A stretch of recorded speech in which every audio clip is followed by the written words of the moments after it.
Hey all, Mr. Kerbibble here with a sort of personal video, I guess. I really don't know how to best label this. I mean, I guess the title probably gives it away a little bit, but this is more of a video that I posted something on Twitter, maybe depending on when this video comes out, a few days ago, maybe even a week ago, I don't know. Knowing how I post videos, it might be a week old at this point. In any case, I want to talk to you guys about my experience with creative burnout. The past couple of years, I've actually experienced something that I feel like I've been missing a part of me, a part of who I was, that initial madness for creating videos. During a time between 2013 and 2016, I was actually pretty busy with video production.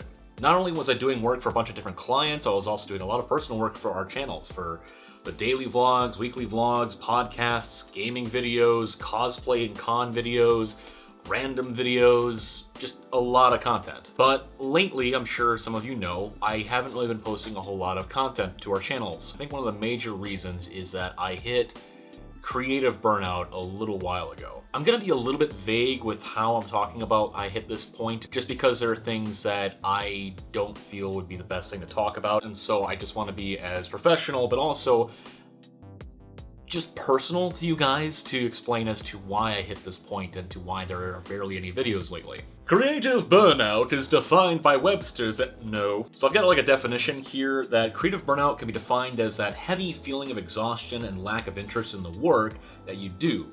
Creative burnout tends to be particularly heartbreaking because artists are very passionate. So where I am today, based off this burnout, is that I'm actually working in a field that has nothing to do with marketing, video production, graphic design, which is what I went to school for. I'm doing pretty much nothing involving that. A lot of what I used to do professionally was creating tutorials, HR training material, promotional material via graphic design for like physical products, as well as also just for, you know, pamphlets and various other promotional materials for online, you know, for sales, that kind of stuff. And I'm not really doing that anymore right now. I think I primarily wanted a bit of a change as far as what I was doing based off of all that stuff in the past couple of years. Where I was, based off of what I just said earlier, is that back between 2013 and 2016, in addition to working for those clients, I did a bunch of videos for YouTube. I was producing content nearly every single day, almost. I was just driven. I was just ready to go full on ahead and just grow our channel and grow as a creator and to learn more about this field for video marketing. I felt inspired. As I'll kind of go into a little bit, with the clients I worked with, it led to a point where I got so stressed out and so scared and also just burnt out by doing this stuff for people, for other people, that I didn't want to touch anything else. I didn't want to create videos. I didn't want to draw. I didn't even want to play video games, really. I was that bad, guys. I was just a blob, and I'm still working at it. There was a post that Shen, the guy that does all those life comics and stuff, and he posted this thing on Twitter where basically he was saying that he had been in a bout of depression for the past 2 years, where it feels like he just didn't feel normal those past 2 years, and he's now getting to that point where he's starting to feel normal. And I think I'm kind of in that point myself. I've had some time to focus away from video creation and from graphic design, and I think it has helped me a little bit with my mood, as well as just kind of my creativity. I'm hoping to do better. I want to do better in the future. That's what this video is primarily about, is to kind of not only just be an update video, but more of kind of a weird confession about the major reasons as to why I haven't been producing content for me or Mrs. Kerbibble or Frau Rose, as you know her. And again, primarily the point being is that, you know, what the stuff that's been happening on YouTube, what was happening in net neutrality, and a bunch of other things that have been happening that are way bigger in perspective in the grand scheme of things as to why I'm not producing content. But I'm hoping to change that. I want to start doing more vlogs again, but maybe more specialty vlogs, podcast stuff. So I'm going to go back in time a little bit and talk to you guys about my experience in digital media. I went to school for it. I studied digital media production and communications, you know, primarily documentary filmmaking, which those principles do kind of carry over into a lot of video making and video making, filmmaking, content creation. But the thing is, though, is that when I re-examined my education, I realized that it was more geared towards documentary filmmaking. There wasn't really anything talking about business or, you know, marketing or production. Like, I did take classes for that, but it was all stuff about general concepts that really don't apply to the modern age of like how to be video marketing or how to be doing this type of marketing. Like there are some general concepts that you can kind of carry over, but not a lot of super specific stuff, which makes me kind of look back on it and kind of go, wow, I could have just learned all this on the internet by myself instead of going and paying thousands and thousands of dollars for this. But, you know, that's a whole other bag of worms and eggs and stuff. Why did I say eggs? Anyway, after I got out of school, I actually worked for a couple of different part-time gigs, nothing really super extensive, more just kind of retail positions and things like that. And then I got a couple of clients working, creating videos for them. And it was amazing, guys. It was so fulfilling to actually be working in something that I spent money on to be educated in and to do.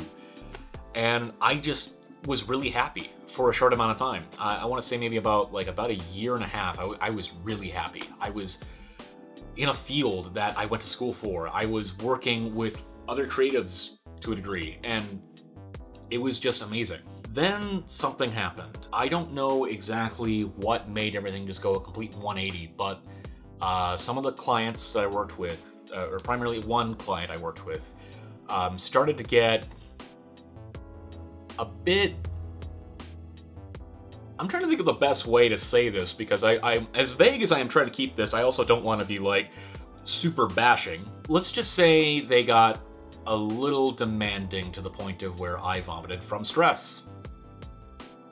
That's true. I actually did vomit exclusively from stress. There were numerous days where I went, because based off of this thing that for the client, I had to actually go in to work there. I couldn't actually remote from home. Anyway, and there were instances where I would get the person yelling at me, or the several people that were wanting stuff yelling at me like while I'm editing the video, and I couldn't take it. There were times where I'd come into work sick because I just didn't want to disappoint anybody. There were times where I called in numerous times when I was sick, when honestly I felt really depressed and really sick, just down to my core. And it was actually due to this job that, spoiler alert guys, don't do this, I started smoking.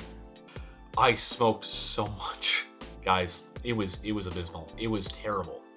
Especially considering that like I value my voice and I value my voice acting and just presentation, that I knew that I shouldn't be doing this.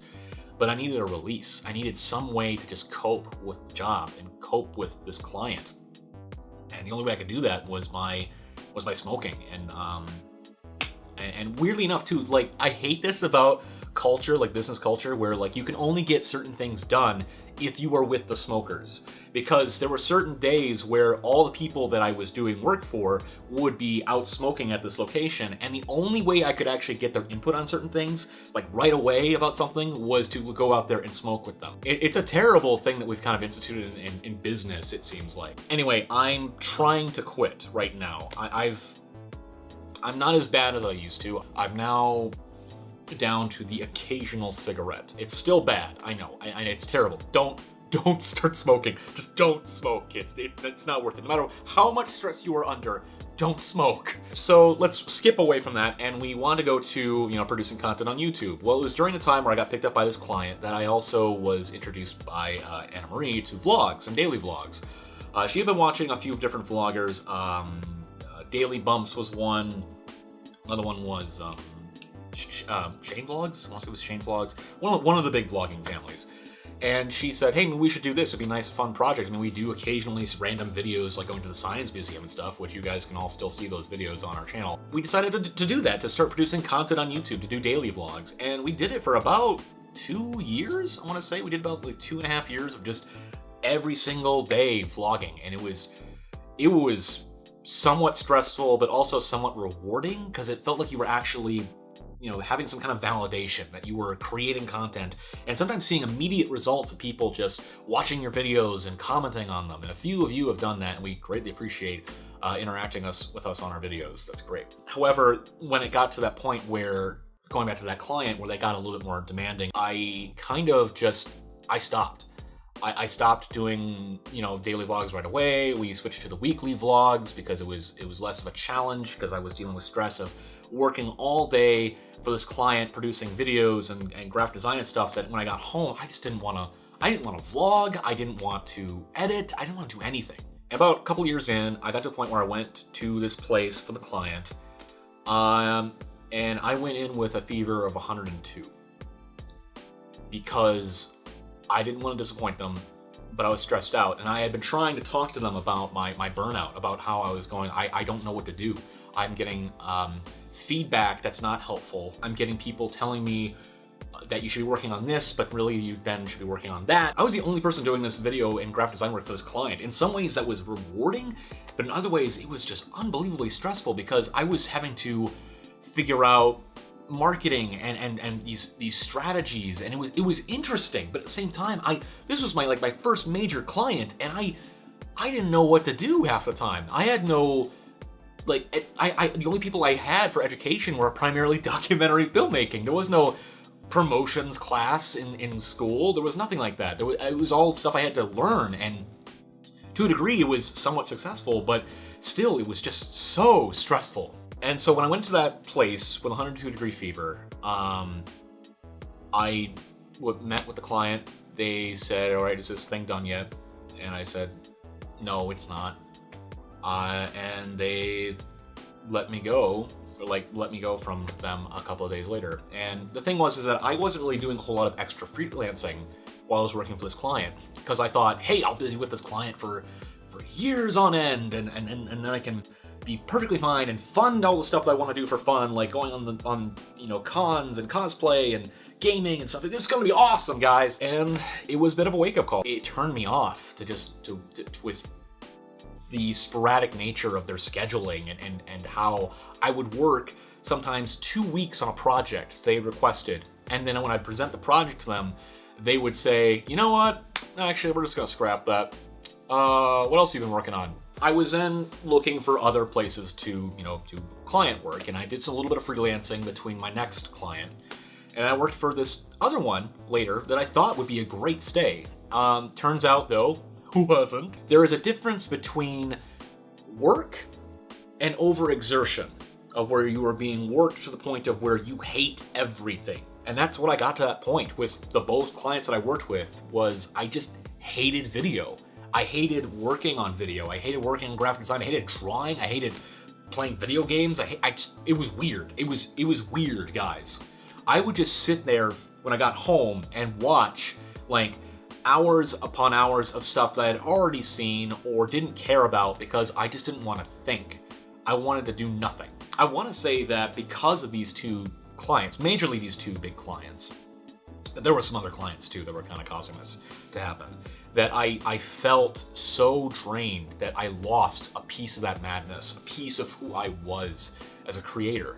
This is sort of a general vomiting thing. It's talking about how, based off of how you give yourself so much to something, that you forget that you are your own person, and there is a level of how much you can give. It's okay to go 110%.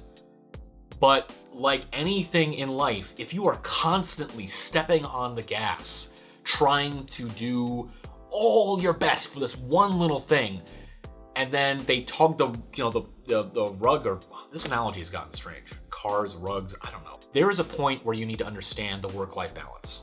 I feel like I'm now at the point where I can start doing this again. I want to be able to go back and creating more videos again. It's just, it gets stressful when you get situations, especially also on YouTube, where you are told to do videos a certain way. You are told to do promotions a certain way.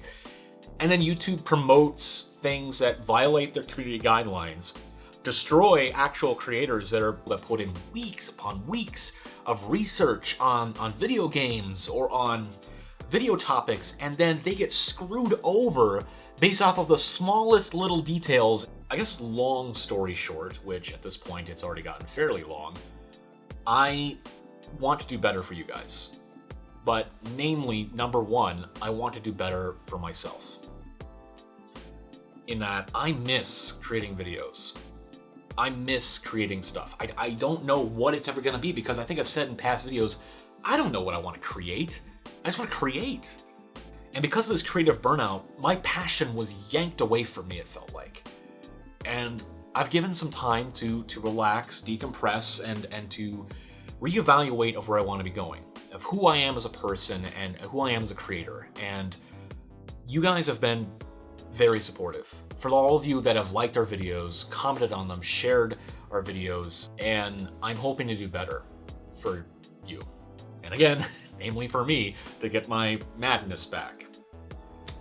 There was a quote, I believe, from Robin Williams of like that spark of madness, where if you lose that, because of all the other people that are trying to take it away from you, you can never really get it back. And I'm hoping that that's not too late for me, because there was so many different things that I was happy to create because I didn't care what I was creating. I was just being random and enjoying what I was creating. Despite all the negative stuff that you are given in life, whatever hurdles you come across, you should always just keep doing something. Keep trying, keep moving forward, keep fighting for what you believe in and fighting for bettering yourself. And honestly, I have no idea what the future holds to a degree for these channels. For our cosplay, our gaming, our Twitch streams, everything. I have no idea. But I know this, is that I miss it. And I miss being engrossed in it and really feeling passion for it. I can't afford to let myself get so bogged down right now. Namely because I love this. I love being wacky, I love being zany, I love being stupid and awkward in front of you guys. I like being that way because that's who I always was. And through my life growing up, there was a level of times where I had to grow up for certain things. But losing that spark of madness of just being able to be stupid and fun and having fun is something that I miss. And I appreciate you all sticking with us through all these years. And I hope that the stuff that I'll be doing, ideally this year, whether it's reviews or reactions or how-tos, tutorials, something, anything, just for you guys to understand who I am as a creator, in that I want to do better. I want to be better. Already I've got like a mucus build up here. Sorry. I'm speaking a little bit too much my radio voice, and that's causing mucus to build up, I think. See, there's another thing why you gotta quit smoking, kids. Because I never used to have this. And because I've been forcing myself to talk, in more of a presenting tone, I'm kind of losing my voice here. I want to be creating content, and I just miss it. And I hope that you guys will like what we produce. And hope to see you a lot sooner than this, especially what with con season starting here soon. And for those of you that have in our past few videos for cosplay interviews or anything like that, I apologize for not getting those up, but part of the reason being is that I was also having technical issues. So not only Burnout, YouTube stuff, but technical issues. So it kind of compiles all together this mass of disgusting, don't create stuff. I'm trying to take that nasty ball and chuck it away and actually do stuff. Anyway, I'm gonna stop rambling. Thanks for watching, guys. Appreciate it. Talk to you all later. Adios.